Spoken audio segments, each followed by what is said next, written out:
E para apresentar o relatório Um Ajuste Justo, Análise da Eficiência e Equidade do Gasto Público no Brasil, convido o senhor Antônio Nucifora, economista-chefe do Banco Mundial, para o Brasil. Por favor.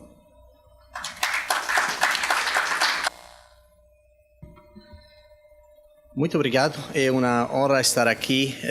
Começo para agradecer à FGV, à EBSCE naturalmente, pelo convite e pela parceria, como foi dito pelo diretor professor Rubens Cisna. E mais uma vez, em nome do Banco Mundial e da equipe que produziu o relatório, de agradecer a todos vocês pela presença, pelo interesse nesse debate.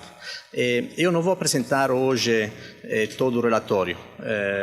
Também, bom, primeiro porque tomaria muito tempo, segundo porque acho que está lá, já está no debate, então não precisa entrar nisso. Mas umas mensagens gerais para enquadrar o relatório, dentro disso enquadrar aqui está o que vamos discutir hoje, a Previdência. Então isso é um pouco, então só tenho 4 ou 5 slides para fazer um pouco um overview e falar do relatório e não falar do conteúdo do relatório. Então, só para mencionar, vocês já sabem que é um relatório que foi dito que foi encomendado a pedido foi encomendado pelo governo federal e a ideia é fornecer exatamente um diagnóstico, então, com base em experiências internacionais para enfrentar o desafio fiscal que o país confronta. Então, o foco do relatório é bastante claro, não era só para, em termos gerais, falar de assuntos de gastos públicos, mas era no contexto também de identificar possível poupança, possível eficiências e fazer isso de uma forma que, a nosso ponto de vista, seja socialmente menos contraprodutiva, então mais justa. Naturalmente, o foco do relatório não é fazer uma prescrição de medidas talvez tem uns artigos nos mídias que sugeriram isso. Não, o foco do relatório, sinceramente, é o diagnóstico. Isso é a parte principal.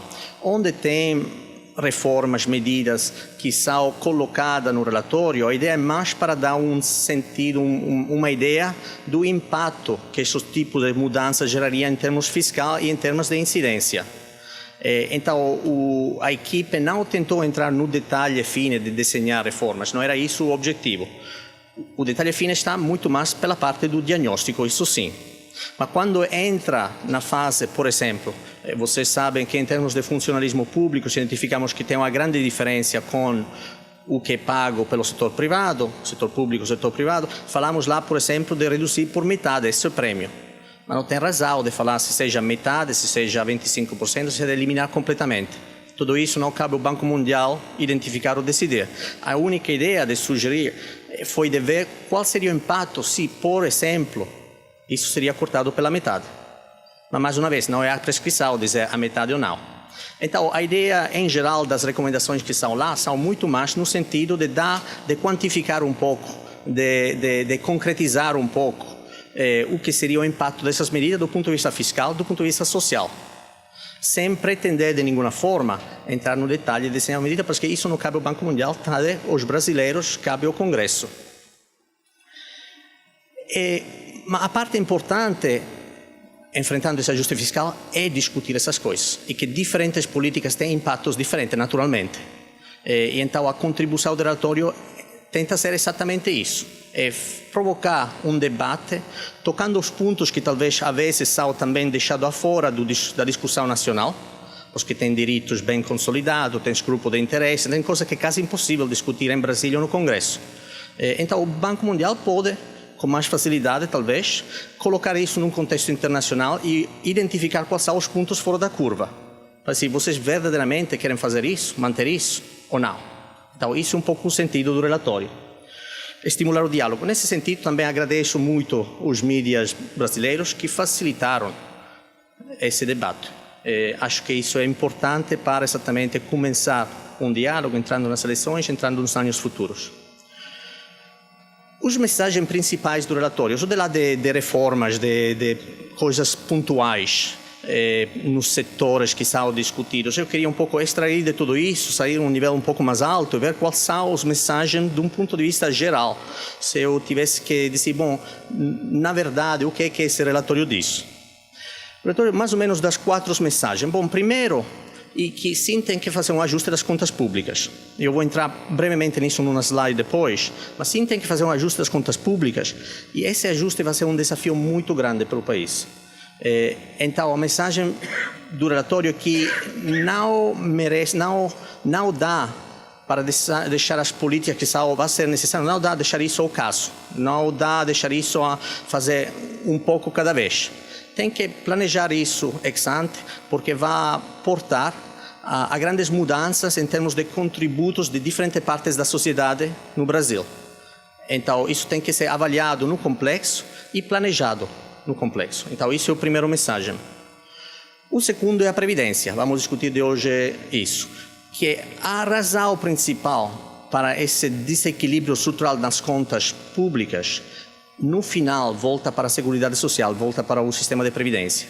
Porque as tendências demográficas, elas são bastante inexoneráveis. Nós sabemos que em todos os países do mundo tem uma tendência a envelhecer-se, com a fertilidade que baixa, com a percentagem de pessoas idosas que crescem. Isso é natural em todos os países do mundo. O Brasil ainda é um país jovem, relativamente falando.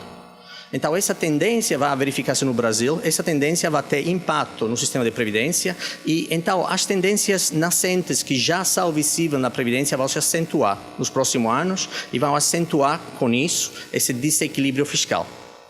Então, esse é o segundo mensagem, não se escapa da previdência, mas vamos discutir isso hoje em detalhe.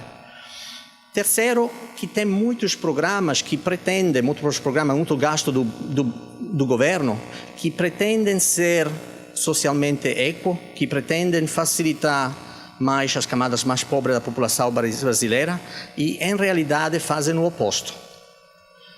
E às vezes, esses programas são mesmo justificados pelo impacto social positivo que eles têm ou que pretendem ter e, na realidade, não têm. Então, acho que o relatório faz, talvez, uma contribuição útil nesse sentido, em desmontar uns mitos dos programas que pretendem ser socialmente eco, mas na realidade não são. E pôr essas coisas em discussão. Então, isso é o terceiro. E tem, como foi dito, tem muito lá. E olhando pelo agregado do gasto público do governo, os que nós constatamos no relatório, mas também tem estudiosos acadêmicos brasileiros e internacionais que fizeram o mesmo tipo de constatação, que o impacto, o gasto do governo brasileiro é relativamente grande para patamares internacionais, não é enorme, mas é relativamente grande, dá um Estado bastante significativo, presente na vida do país, com mais ou menos 35% do PIB a todos os níveis, em termos de programas, em termos de intervenções, e o impacto em termos de redução da desigualdade no país é relativamente baixo. Quando nós comparamos estados que têm um tamanho similar, por exemplo, no OCDE, que tem, como vocês sabem, o contrato social muito forte dos países europeus em particular, bom, eles têm um impacto muito maior. Então, sim, estados grandes, mas muito maior em termos de reduzir a desigualdade que seria lá se o Estado não estava presente com esses programas. No Brasil, o Estado está presente com muitos programas, com muito gasto em termos de percentagem do PIB, mas o impacto em termos de redução da desigualdade é relativamente mínimo. Então, programas específicos, mas também no agregado, talvez um modelo que pode ser melhorado. E o último ponto é que tem bastante ineficiência. E nós, a vez, de uma forma provocativa, tentamos quantificar isso para mostrar o que poderia ser feito da mesma forma, seja em educação, em termos de aprendizagem dos estudantes, seja na saúde, em termos de qualidade e número de prestação de serviços da saúde, fazer isso com menos gasto. Olhando para a experiência internacional, quais são os modelos mais eficientes, e olhando mesmo dentro do Brasil, para experiências das municipalidades que são muito mais eficientes na forma na qual eles fornecem esses serviços. Então, a ideia do relatório foi identificar esses modelos, extrapolar isso e mostrar qual é o gap em termos de potencial de economias, potencial de eficiências. E, naturalmente, isso pode ser visto de duas formas. Uma forma seria, bom, nós podemos cortar o orçamento e manter o mesmo nível de serviço. Outra forma é que não podemos manter o orçamento e aumentar significativamente, com o mesmo nível de orçamento, a prestação de serviços. De todas formas, tem um gap lá onde trabalhar. Então, isso foi a outra contribuição do relatório. Eu só quero, esse é o penúltimo slide na prática, eu só quero entrar na raison d'être do relatório. Porque ainda tem muita discussão, talvez não nesta sala, mas tem muita discussão se efetivamente o país tem que fazer ajustes, se isso vai ser difícil ou não, em termos fiscal. Então, só mostrar rapidamente dois gráficos. Bom, primeiro, essa linha amarela, esse gráfico aqui à esquerda, é a tendência da dívida pública brasileira. Acho que muitas vezes esses gráficos já circulam muito.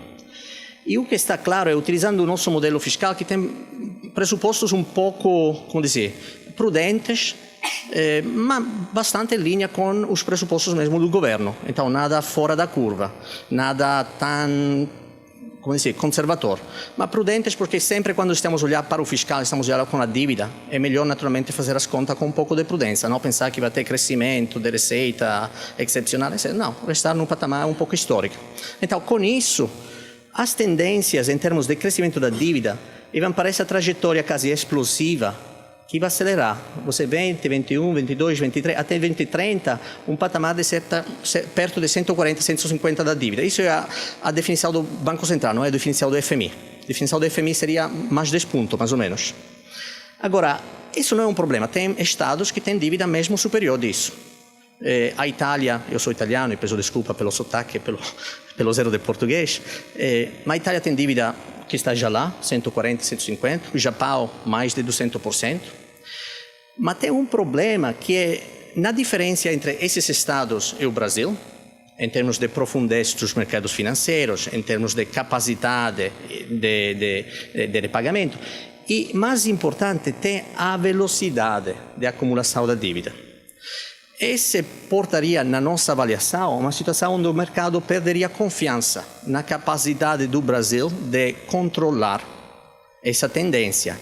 Perder confiança significa perda de investimento, significa saída de capital, significa depreciação da taxa de câmbio, significa inflação, significa crise macroeconômica. Então, o Brasil estava claramente numa trajetória que era insustentável do ponto de vista macro, o que já o país experimentou nos anos 80, princípio dos anos 90. Então, isso era a tendência. Então, o teto de gasto faz que? O teto de gasto impõe um ajuste nas contas que, na prática, volta para essa linha, volta a trajetória da dívida para essa linha azul. Ok? Bom, é que vocês veem que a dívida não começa a parar imediatamente. A dívida só começa a se estabilizar perto de 26, 27, mais ou menos, 2027. Então, um ajuste fiscal que foi desenhado de uma forma gradual. Ok? Isso tem vantagem e desvantagem, eu não vou entrar nisso lá, mas só quero mostrar que esse ajuste gradual, na prática, o que significa? Passamos para o gráfico à direita. Significa que cada ano, bom, que tem, em termos de desavanço primário, tem as mesmas duas linhas. Esse era o desavanço primário com a tendência a piorar nos anos a vir, principalmente a causa da Previdência, mas não só. Tem uns motores engranados de despesas que continuam a aumentar no sistema brasileiro. E com o teto do gasto, isso mudaria para gradualmente voltar para um patamar positivo. Então, um superávit que a nossa visão, como eu já disse, é um pouco mais prudente das contas do governo, perto de 2022, 2023, volta para o positivo. Agora, as barras em blue escuro é a diferença entre os dois. O que era a trajetória originária e o que vai ser a trajetória com o teto do gasto. Então, isso implica o ajuste fiscal necessário para seguir esse novo caminho.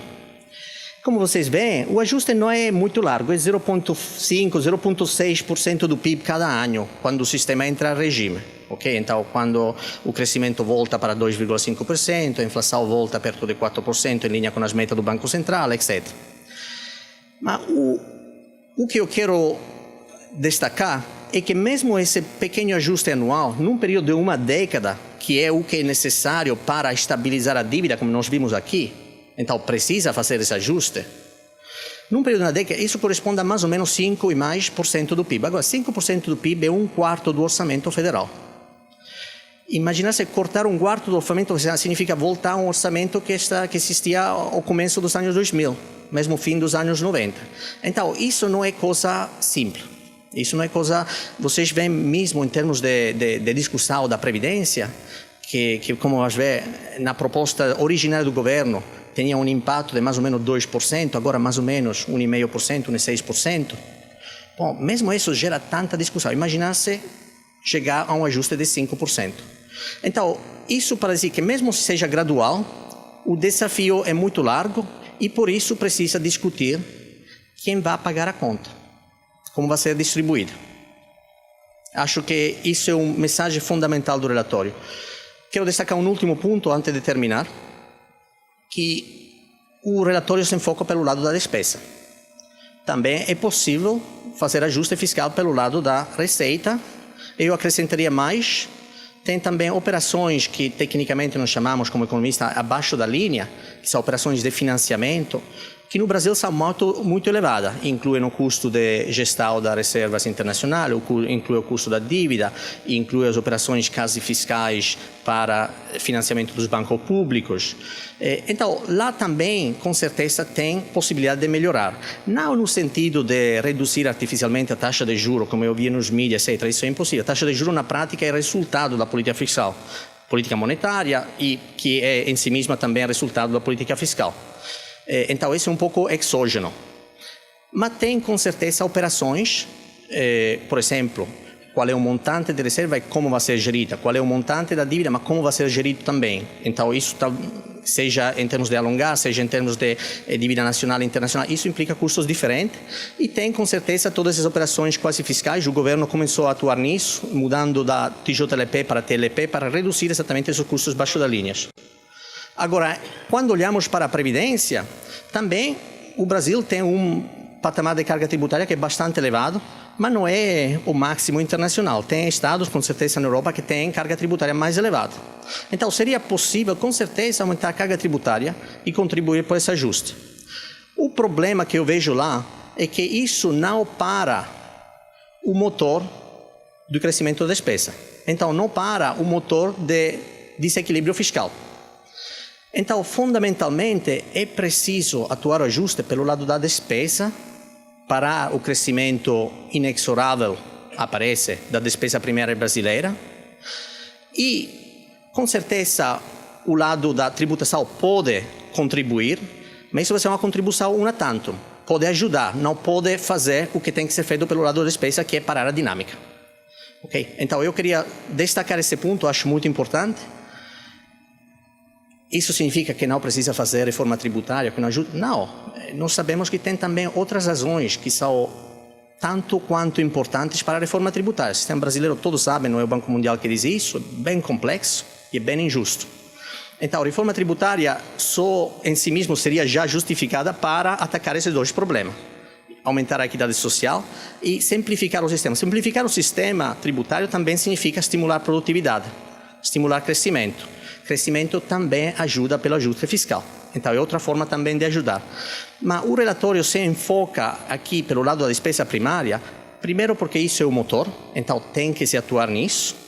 E segundo porque isso é o caminho que foi desenhado pelo governo através do teto de ajuste, teto do gasto, que foi aprovado em termos de ajuste fiscal. Então, nós vamos ver como implementar esse ajuste. Ok. Obrigado pela paciência. Só mencionar esse último slide, que o relatório, como vocês já sabem, conta, mais ou menos, cobre 80% do gasto do governo federal, apontando nessas 8 áreas. E hoje, naturalmente, vamos a falar de previdência. Todas essas áreas, ou de lado, como o professor Rubens Cisne já mencionou, do lado do relatório um pouco sumário que foi divulgado há 2 semanas, cada área, cada uma dessas 8 áreas tem um estudo detalhado, que nós estamos a divulgar, vamos divulgar no sítio do Banco Mundial, tem um link aqui no sítio do FGV, e já acho que o relatório de Programa de Apoio ao Mercado do Trabalho foi divulgado, está disponível no link. Hoje, esse da Previdência deveria já estar disponível, não sei se o link já é ativo, mas vai estar lá. E para cada um vamos organizar seminários e divulgar esses estudos detalhados, para entrar mais em detalhe. Com tudo isso, agradeço a vossa paciência mais uma vez, a vossa presença mais uma vez, e volto a palavra aos organizadores. Obrigado.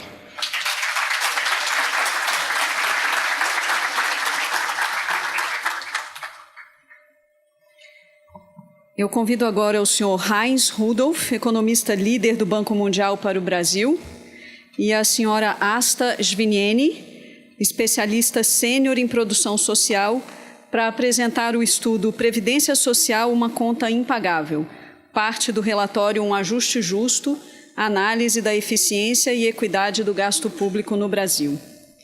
Nesse momento, eu gostaria de consultar a plateia, porque a senhora Asta fala em inglês e nós não temos hoje disponível tradução simultânea. Se for necessário, podemos fazer uma tradução consecutiva. Então, eu gostaria de consultá-los se estão confortáveis. A fala da senhora Asta é de poucos minutos. Temos necessidade de tradução consecutiva? Não? Obrigado. Passo a palavra, então.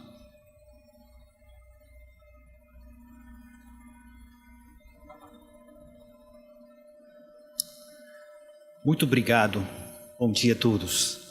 Quando no Banco Mundial a gente tem a possibilidade de olhar os sistemas previdenciários no todo o mundo, e a discussão da reforma da Previdência é uma discussão que está em todos os países do mundo.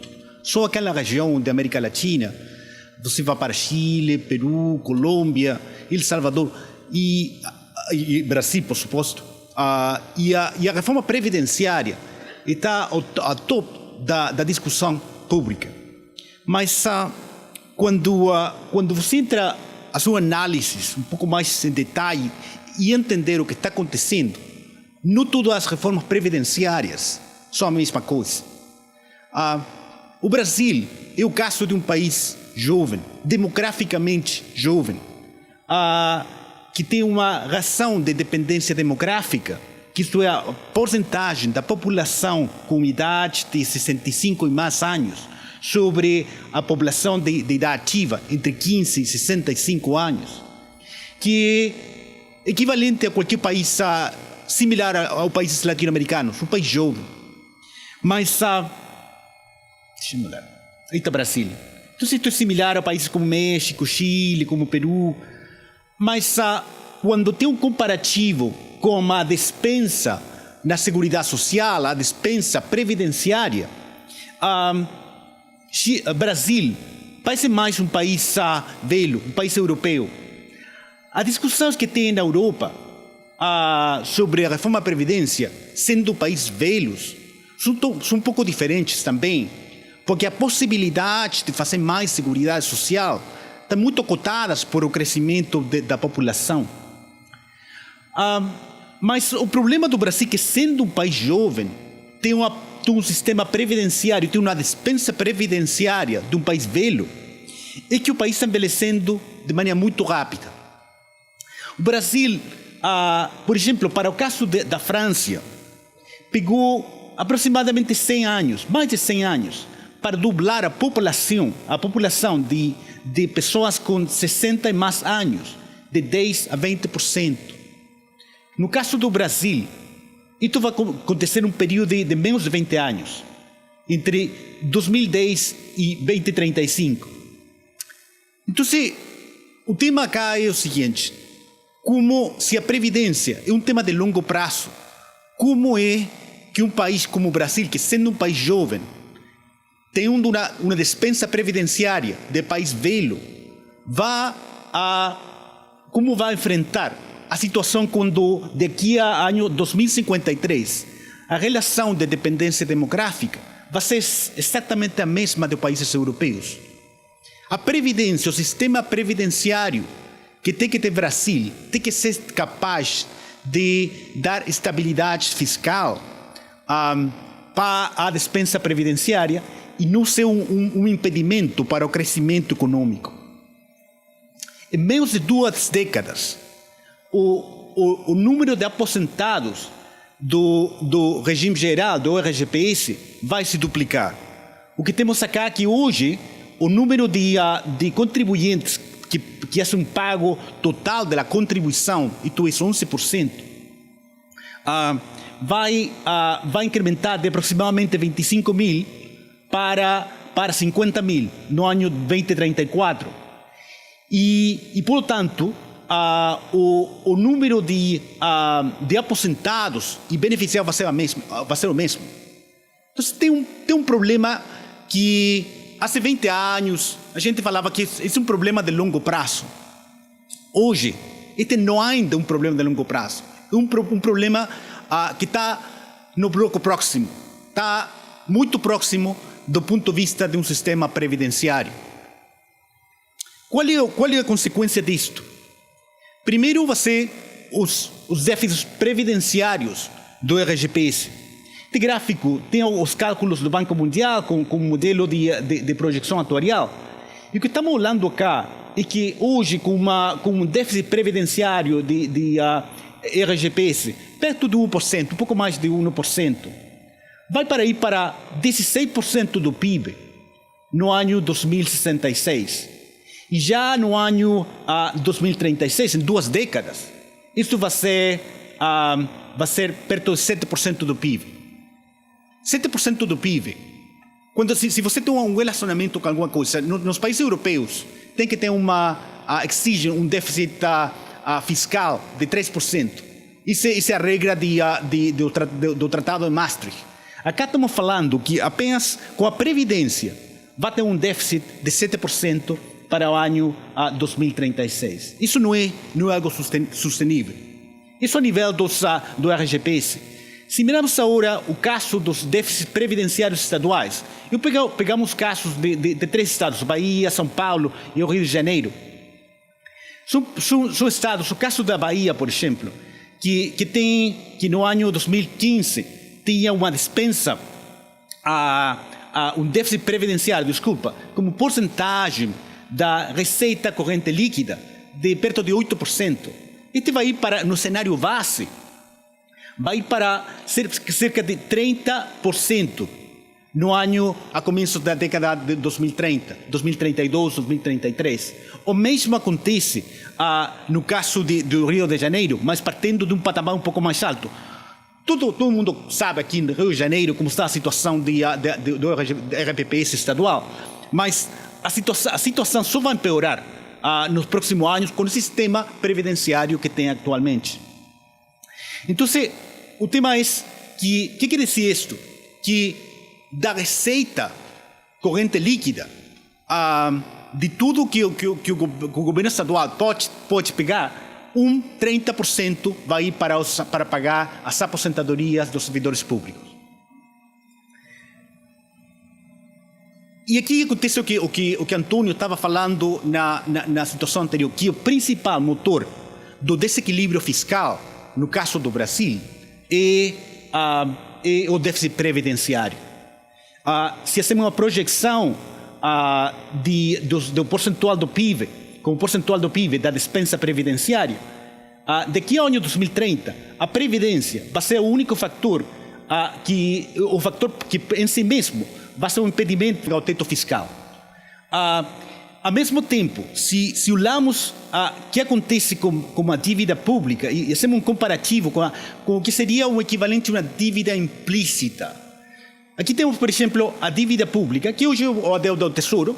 Estão falando algo cercano a 70% do PIB, mas cerca de 70% do PIB com a dívida pública, e isso apenas com o RGPS, e se fecharmos hoje o governo, o plano RGPS, e o governo disser, ok, hoje não tem mais no futuro nenhum tipo de pagos de aposentadoria, e hacemos o valor presente dos déficits projetados do RGPS, isso, e descontamos uma taxa real de 5%, vamos chegar que o valor presente é aproximadamente 150%. Isto é o doble da dívida pública.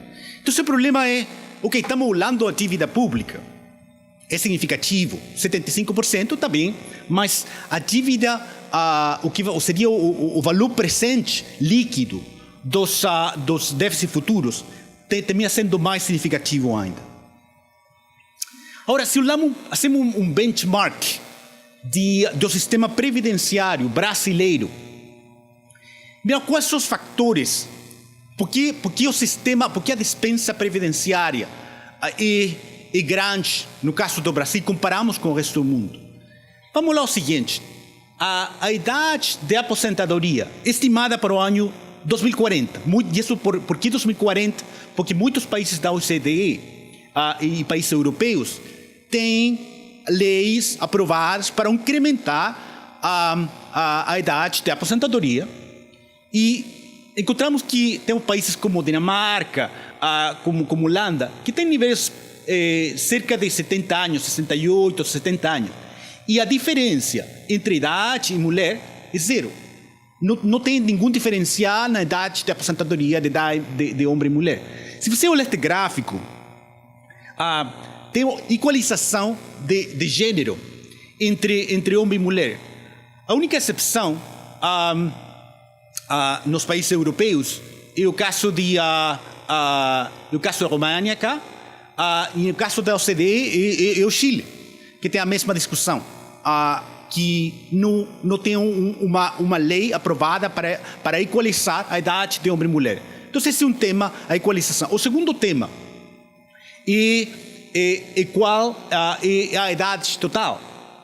A idade promedio dos países europeus vai estar perto de 65 anos, um pouco mais. E com a reforma previdenciária, no caso do homem, vai quedar 65 anos, como é hoje, mas no caso da mulher, vai terminar sendo 62, que está baixo os níveis europeus e os níveis dos países OCDE também. O que acontece com a taxa de reposição? Tem muitas formas diferentes de medir a taxa de reposição. Mas aqui é o que tenho, e o relatório tem mais sobre isto. Mas se pegarmos, por exemplo, uma taxa de reposição teórica para trabalhadores de gênero masculino, com 40 anos de contribuição, e hacemos um comparativo internacional, para os países europeus, isso vai ser perto de 76%. Hoje, no caso de RGPS, uma pessoa que tem 40 anos de contribuição vai terminar tendo algo perto de 100%. Com a reforma, 40 anos de contribuição também vai ser 40%. Com o caso do RGPS. E no caso do RPPS pode ser um pouco menor, e pode ser capaz de ser um pouco menor. Mas o tema, especialmente para tal que tem regimes diferentes, mas no caso do RGPS vai continuar sendo 100%. Quais são os países que têm mais de 100%? São países muito ricos, como Luxemburgo, como Holanda, como esse tipo de países. Mas o promedio europeu está em torno de 76%. Há aposentadorias por tempo de contribuição.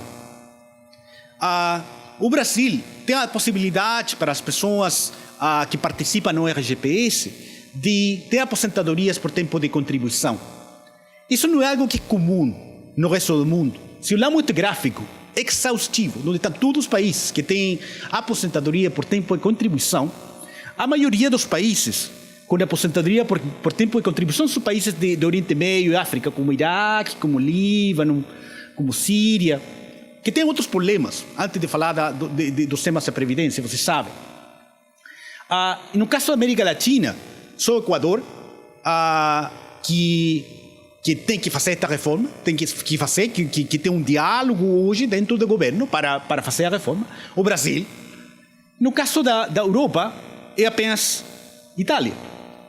Mas é importante mirar o que acontece em Itália. Primeiro que nada, Itália não é um exemplo de país com a solvência da despesa previdenciária. Não? Segundo, quando as aposentadorias por tempo de contribuição precisam ter 42 anos para os homens e 41 é um mês para a mulher. E terceiro, a taxa de reposição para uma pessoa que tem esses 42 anos está em torno a 80, 82%. Então, a aposentadoria por tempo de contribuição dificilmente não é a norma, não é o padrão a nível internacional. Outra coisa interessante são as despesas previdenciárias dos servidores públicos. Se olhamos aqui alguns países da OCDE, a despesa previdenciária promedio desses países está perto de um pouco mais de 1%. No caso do Brasil, a despesa previdenciária com servidores públicos está perto de 4%. E aqui havia um tema de equidade, que meu colega Asta vai falar com um pouco mais de detalhe depois, mas se miramos o déficit previdenciário com porcentagem do PIB, o déficit da RGPS para 2015 é perto de 2,4%.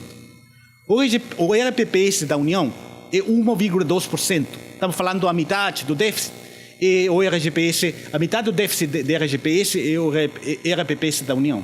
Agora, se miramos o número de aposentados, o RGPS tem aproximadamente 29 milhões e o RPPS da União tem 1 milhão. Estamos falando que tendo 3% aproximadamente dos aposentados, eles representam aproximadamente a metade do déficit, no caso do RPPS da União.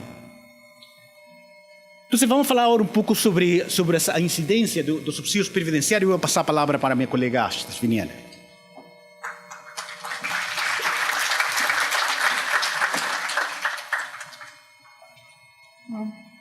Sorry to have to switch to English here.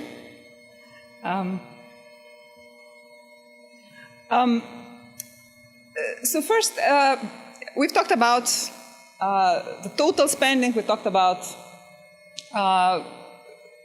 averages. Now, in my part, I'd like to talk a little bit about who is getting the pensions, what do pension means to people. So here, in this first graph, we're looking at a bit complicated graph, which shows, So in this line, on one axis, we have deciles of the population, right? So the poorest 10% of the people are here, the richest 10% of the people are here. And we're looking at who gets the pensions. So in this blue line below, if you look at the first two deciles, 20% of the poorest people in the country, only 3% of pensioners fall into that category. Right? So among 20% of the poorest population, 3%, only 3% of pensioners fall into that category. If we look at the poorest half of the population, only 23% of pensioners fall into this category. So very clearly, pensions are much less important to the poorest half of the population of Brazil than to the richest part of the population. And then our graph jumps a lot from 5th decile to 6th decile. And it jumps here because this is where the minimum wage and minimum pension value falls. So if you are getting minimum wage or minimum pension, you are practically, by definition, already in the richest half of the population. This is not how people normally think when they are talking about minimum pension. They feel minimum pension and minimum wage is something to help poor people, right? But we are already seeing that this is not the case from this graph. To continue a little bit with the same thought, this is now, if you look at the blue graph here, this is how the poverty in Brazil is distributed. So the poorest population is children, and then with age, the poverty rates fall. And when looking at the pension ages, only 5% of pensioners are poor. And mostly because they live in households where there are no other earners or benefit recipients, right? So if we didn't pay pensions, of course, the older people would be very poor. But nobody is considering that option, right? The most surprising line here is the green one. And this is what would be the poverty rates if all the pensions, including minimum pensions, would be reduced by 30%. And And the surprising part is that the poverty wouldn't really be affected at all. It's only that the median pension would be not anymore 4 times the poverty line, but 3 times the poverty line. Still, by the standards of the whole country, a very generous amount.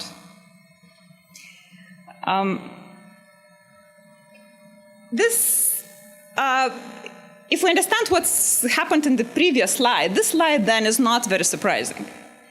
Basically, if you get the benefit, either pension or rural pension or BPC benefit, if you have the benefit that's equal to minimum wage, that is bound by minimum pension, minimum wage, then you're already talking mostly about the middle of the income population, the third quintile, right? So in pensions, this is the portion of people which is very much subsidized. In rural pensions, the same thing. The middle of the income distribution is subsidized. And the same with BPC benefit. Now, with pensions, very strangely, there is also big subsidy for the highest quintile. And of course, the poorest quintiles are getting very few of these benefits, or the value of these benefits is much less for these populations. And this is in contrast to programs that are really designed to fight poverty, like Bolsa Familia. In that program, we definitely see that the recipient population is really the poorest population of Brazil.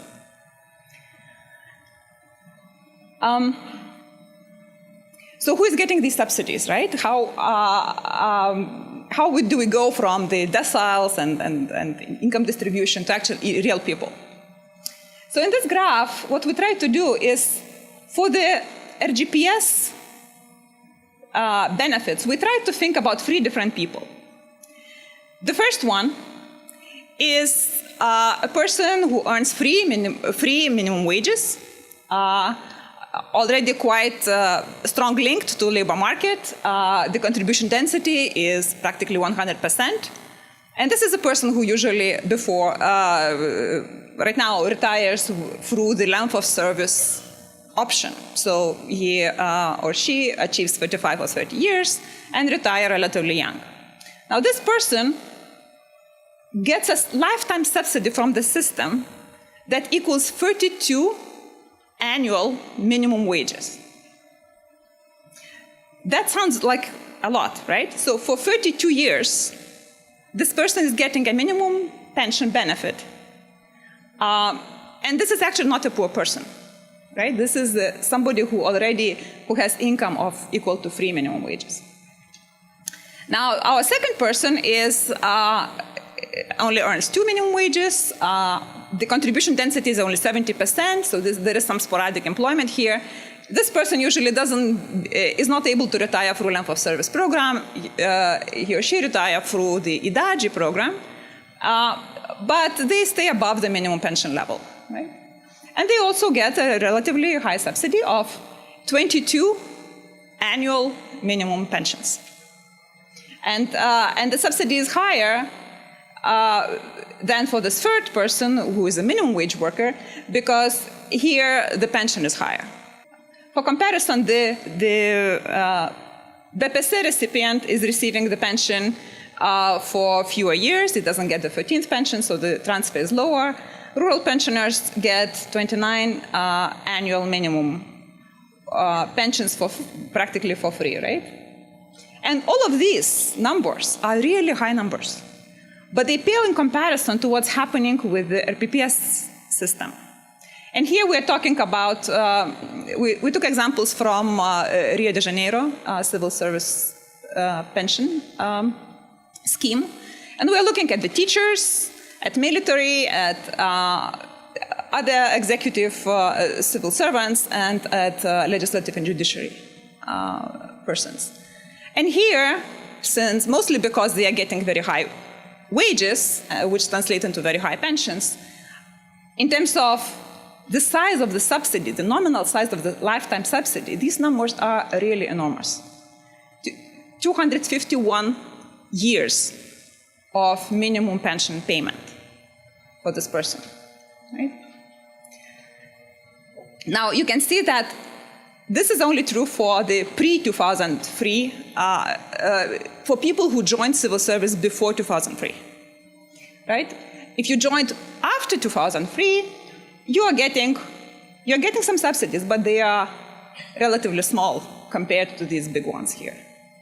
Now, 2003 reform actually took a rather strange approach to accrued rights. It said, once you first appear and once you first sign the contract to work for the government, all your accrued rights are accrued at that moment. This is not how other countries look at it. I worked in many countries in Europe, and the idea is you slowly accrue your rights as you make contributions. So if I went through half of my career, the assumption would be that I have accrued only half of my rights.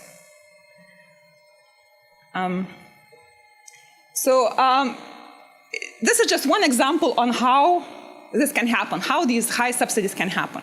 Well, here looking at the teacher who joins the civil service at age 25 and then retires after 25 years at age 50. Civil servants tend to have very high progression in their wages in Brazil, as they go through their career. And the civil servant and the employer, the government, would be paying 33% of that wage as a contribution.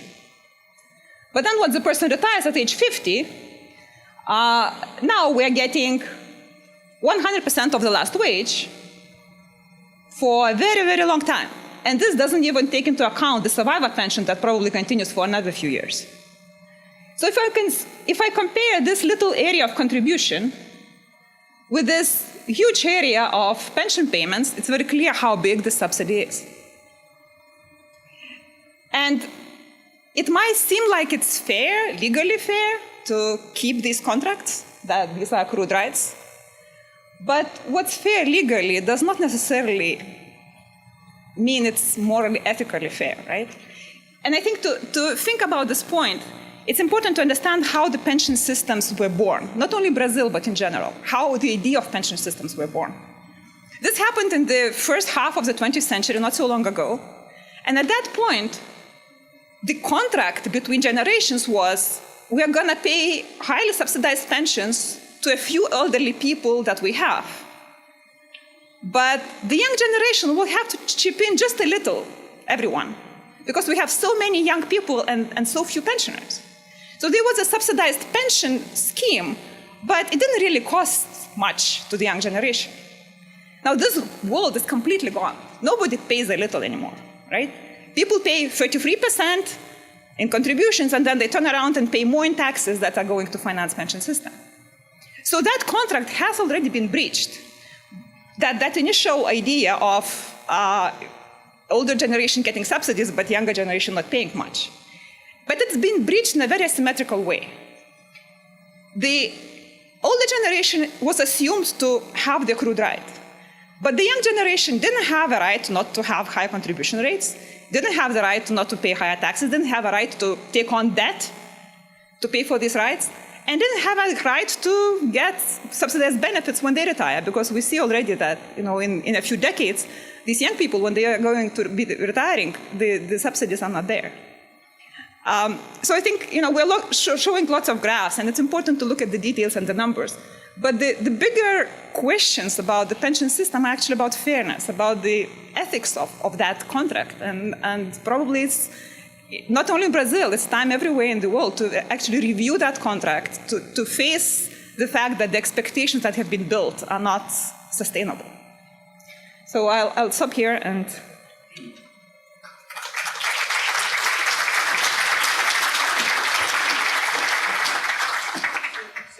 Quer dizer, o que falamos aqui é o seguinte, agora eu não vou falar sobre como está estruturada a reforma, porque isso provavelmente tu sabe, mas o interesse cá é uma análise geral do impacto da reforma e onde a reforma afeta e onde não está afetando. Em termos gerais, com a eliminação das aposentadorias por tempo de contribuição, o que acontece na prática é basicamente um incremento disto que falamos, que o número de contribuintes, o número de beneficiários, o número de aposentados, que se vai dobrar daqui para o ano 2034. Isso vai mudar de ano 2034 como 2 décadas aproximadamente, tá? Então você vai pegar mais tempo, porque a pessoa vai trabalhar mais. Então você vai pegar mais tempo para chegar a este equilíbrio, esta situação onde o número de beneficiários é equivalente ao número de contribuintes. Então se adia um pouco, por 2 décadas, o problema, para o problema está lá. Tá? E voltando mesmo um pouco aos mesmos 3 perfis de aposentados, de contribuintes, desculpa, que a minha colega Asta falava, com o perfil 1, com pessoas que têm um salário, no caso da RGPS, de 3 salários mínimos. O que faz a reforma é basicamente para este perfil de ingresso, que tem um subsídio de 34 salários mínimos anuais. Essa pessoa vai reduzir drasticamente para 0 o nível de subsídio. Então, acá o principal tema é as pessoas, este perfil de pessoas que são pessoas de alta renda, são as pessoas que vão pagar principalmente no ajuste. O segundo caso é o caso do perfil de pessoas que têm 2 salários mínimos e que tipicamente aposentam-se, que você vai aposentar, nesse caso assumimos, com 25 anos de contribuição. O subsídio era de 22 salários mínimos e isso vai cair para perto de 8 salários mínimos. Tem ainda um subsídio depois da reforma, mas menor, inferior a que tinha. E quando falamos sobre as pessoas que têm um salário que está perto de 1,5 salários mínimos, e tudo está calculado, também tem uma diminuição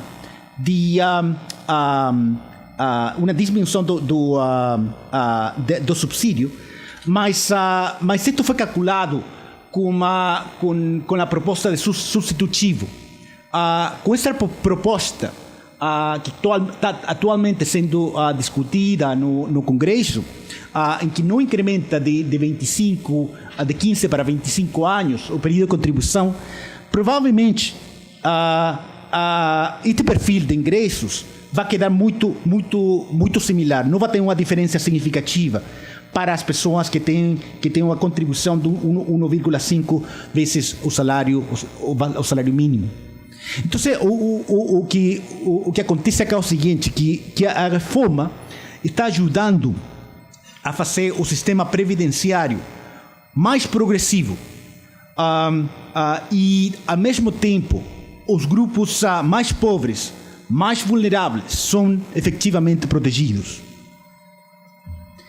A reforma é muito significativa, mas se torna insuficiente para equacionar os déficits do RGPS.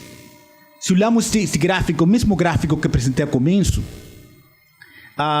que tiramos o déficit previdenciário indo para 16% para o ano 2067, agora vai para 8%. 8% é ainda significativo. Isso não é algo que é sustentável no longo prazo. Mas reduz também os déficits aqui na próxima década e as próximas 2 décadas. Mas já no ano 2037, o déficit vai estar perto de 4%. Isso não é sustentável ainda. Então, aqui a mensagem, a reforma é significativa, mas ainda é insuficiente. No caso do RPPS, Algo que acho que é importante, que não vejo a discussão pública muito claro. O problema, os principais afetados da reforma previdenciária são as pessoas que entraram após 2003, que de acordo com este gráfico, e basicamente Itália gris, acá, as pessoas que entraram até 2003 são desta área azul e eles não são afetados pela reforma, apenas por o tema de integralidade e paridade. Se tem um servidor público que entrou pré-2003 e quer se aposentar antes de cumprir a idade de 62 para mulheres e 65 para homens, vai ter integralidade, mas não vai ter paridade. Esse é o único fator. Mas se a pessoa vai para 62, 65, vai ter integralidade e paridade. O cálculo disso, de qual é o impacto fiscal, vai depender muito do comportamento das pessoas, que isso não fica fácil de modelar nesse momento, mas gostaríamos muito que as pessoas trabalhassem, que os servidores trabalhassem para até 62, 65. Se isso acontece, vai ter algum impacto, senão o impacto não vai ser muito significativo. Outra área é a área dos militares, que da polícia militar. E essa área não está sendo afetada. Então, o problema é o seguinte: quando olha as protestas dos servidores, acá minha impressão é que falta um tema de educação, porque efetivamente os pré-2003 não estão sendo afetados significativamente. E o que acontece com isto? É que o Brasil está próximo de uma crise previdenciária a nível subnacional. Novamente, nesse gráfico, compara o valor presente dos déficits do sistema previdenciários, RPPS, dos estados, e compara com a dívida explícita, a dívida pública dos estados. A área preta é o valor presente neto dos déficits previdenciários. E a área azul é a dívida explícita, a dívida que é controlada de acordo com a lei de responsabilidade fiscal e que é muito bem controlada por o Tesouro Público. Mas você pode ver que a área preta é muito mais significativa que a área azul. E esse é o problema que hoje os estados vão ter que enfrentar. E o que está a situação de hoje de Rio de Janeiro, infelizmente, vai começar a replicar-se em outros estados durante a próxima década. Quais são as principais conclusões e recomendações? Em primeiro lugar, a reforma atual da Previdência, a que foi apresentada no mês de novembro, gerará economias fiscais de aproximadamente 1,6% do PIB para o ano 2026. Isto é, no ano 2026, de acordo com o modelo de projeção do Banco Mundial, vai ter uma redução do déficit de 1,6%. Nossa avaliação é que a reforma é equilibrada socialmente e sua aprovação é fundamental. Em segundo lugar, o RGPS vai precisar ainda reduzir as taxas de reposição e também aumentar a idade de aposentadoria para padrões internacionais. A idade de 65, 62, a idade da mulher, acho que vai precisar ser incrementada e não para equacionar os déficits. E uma redução adicional das taxas de reposição vai ser fundamental. Acho que a discussão, se você fala no resto do mundo que a aposentadoria, que os aposentadores querem ter uma taxa de reposição de 100%, isso está totalmente fora dos padrões internacionais. Nenhum país do mundo, através da Seguridade Social, exceto, como falava, dos casos de países muito ricos, como Luxemburgo, que são países pequeninos, podem pagar uma conta desse nível. Mas para um país como o Brasil, e olhando para frente, 100% de taxa de reposição não é sustentável. No caso dos RPPS, vai precisar uma solução cooperativa entre os estados e o governo federal. Quando fala muitas vezes com algumas pessoas do governo federal sobre a sustentabilidade dos RPPs estaduais, a pessoa pode dizer, esse é um problema dos estados. Quando fala com alguns estados, falam, esse é um problema do governo federal. Porque se tem 20 estados ou 26 estados que vão ter o mesmo problema, um problema federal, e a idade de aposentadoria e a indexação salarial e tudo isso está definido na Constituição e leis federais. Então, eu acho que é muito significativo ter uma solução cooperativa com liderança do governo federal. Vai precisar, entre outras medidas, incrementos na alíquota de contribuição, especialmente para aqueles que já estão perto de aposentadoria e que os aposentados também. E quando se falou da reforma de 2003, a reforma de 2003, como falava, que deu para as pessoas que entraram ao sistema 2003, e os efeitos vão ser olhados para depois do ano 2030. Agora, poder fazer uma reforma que se chama backload, que os custos são para o futuro. Acho que isso não vai ser possível.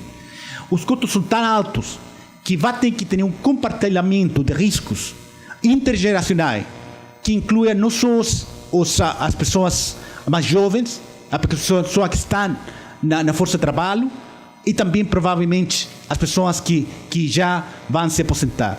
Abrir essa discussão, acho que é importante. As políticas de salário mínimo, as políticas salariais, têm um impacto muito significativo no futuro do déficit da Previdência. O primeiro tema é a desvinculação do benefício previdenciário mínimo com o salário mínimo. Tem muitos países onde o salário mínimo é um padrão para definir o benefício previdenciário mínimo. Não sempre são a mesma coisa, o mesmo nível, e não necessariamente tem um nível de indexação similar. Então, acho que essa é uma discussão que vai ser muito significativa no futuro e tem um impacto muito importante para a futura redução do déficit. A política de indexação do salário mínimo vai precisar ser muito conservadora para poder atingir déficits previdenciários inferiores no futuro. Um congelamento, por exemplo, um congelamento real da aposentadoria mínima tem um impacto de 0,5% do PIB até o ano 2027. Isso é muito, muito significativo, mas precisa consistência nas políticas de indexação salarial do salário mínimo. No caso dos RPPS, é muito significativo a indexação do piso salarial dos professores, porque isso não só afeta os salários dos professores de mais baixa renda, e tudo a matriz de salário está basada no piso salarial. Quando incrementa o piso salarial, incrementa também o piso incrementa também os salários dos trabalhadores, dos funcionários de mais alto rango. Quando os estados falam que todos os parâmetros do RPPS estão definidos na Constituição e leis federais, acho que a nossa avaliação é que tem muito que fazer na área de recursos humanos. Meu colega Asta falava que tem uma indexação salarial, que a carreira de servidor público é tal que tem incrementos que são muito, muito altos durante a vida da pessoa. pega um curso, sube de nível, tem 3 anos, pega um bono, tem quinquênio, tem muita coisa, e acho que tem um espaço que é muito significativo para que tenha um efeito sobre a previdência futura, especialmente para as pessoas que têm integralidade e paridade. No caso das pensões rurais, das aposentadorias rurais, onde a alíquota de contribuição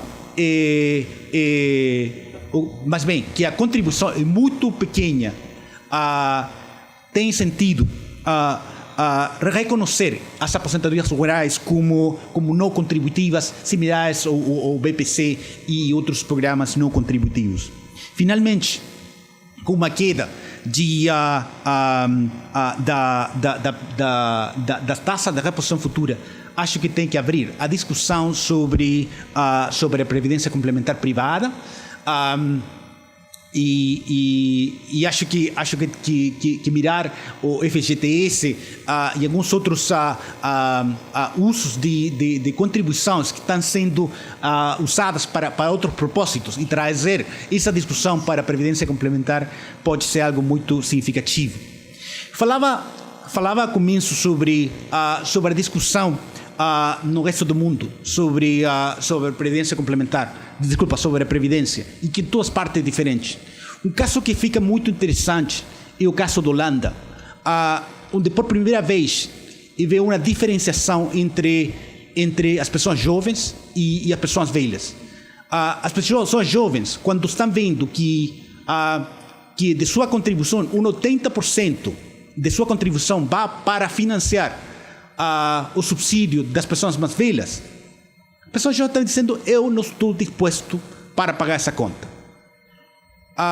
E a discussão começa a ser agora uma discussão intergeracional, onde os grupos mais jovens estão discutindo se eles estão dispostos a pagar essa conta ou não no futuro. Muito obrigado.